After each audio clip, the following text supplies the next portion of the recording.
अपने घर वापस जाती हूँ। सोहा बोला, हा हा हा हा हा हा, अब तुम यहाँ से वापस नहीं जा सकती, अब तुम मेरी गिरफ्त में हो। नैना बोली, कौन हो तुम मेरे सोहा तो नहीं हो सकते।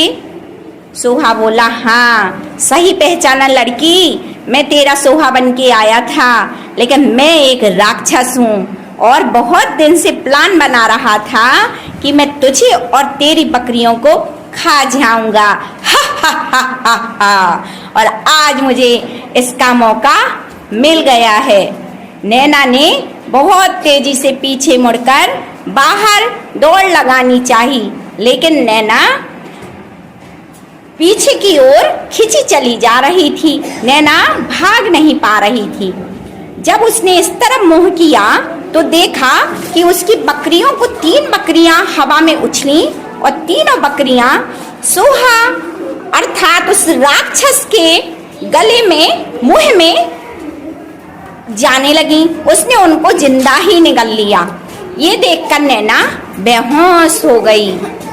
थोड़ी देर में जब नैना को होश आया तो वो जंगल के बाहर तालाब के पास डली हुई थी और वहां पर उसे गांव वाले भी मसाल लेकर ढूंढ रहे थे। वहां से एक आदमी आया, बोले, देखो ये रही नैना, ये रही नैना। नैना बोली, काका, और नैना फिर से बेहोश हो गई। सभी लोगों ने नैना को उठाया और अपने साथ अपने घर ले गए। और जब नैना को होश आया तो उससे पूछने लगे, बेटा क्या हुआ और बकरियां कहाँ हैं? तब नैना ने उन्हें सारी बात बताई। कहा, काका वो तो एक राक्षस था, उसने मेरी पूरी बकरियां खा ली और पता नहीं मुझे कैसे छोड़ दिया, लेकिन वो हमेशा कहता है कि तुम्हारी आंखें मुझे अच्छी लगती हैं। अब सब लोग नैना को आराम से लिटाकर बाहर आ गए और पंचायत इकट्ठी की कि अब क्या किया जाए। तो सबसे वृद्ध आदमी ने कहा, रुको मैं अपने ग्राम की देवी के पास जाकर बात कर आता हूँ। तो वो वृद्ध व्यक्ति गांव के मंदिर में देवी जी के पास गया। वहां जाकर कहने लगा, देवी जागृत होइए माँ, जागृत होइए, हमें आपकी जरूरत है। इतने में आवाज हुई, कहो बेटा क्या हुआ? उसने कहा, माँ घर की एक बेटी, गांव की एक बेटी नैना संकट में है और कहा जाए तो पूरा गांव ही संकट में है।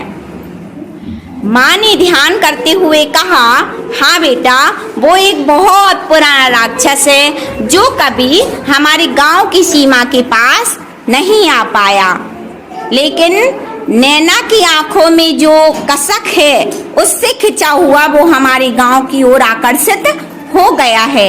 यदि नैना की आंखों को निकालकर गांव के सरहद पर नहीं लगाया गया तो वो राक्षस पूरे गांव को नष्ट कर देगा।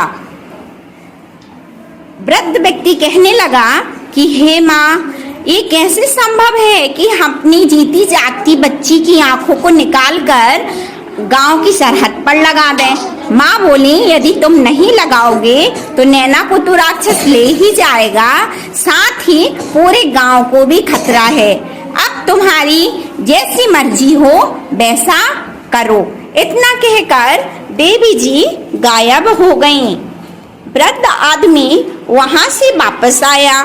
उसने गांव वालों को बताया कि गांव की देवी जी ने ऐसा ऐसा कहा है।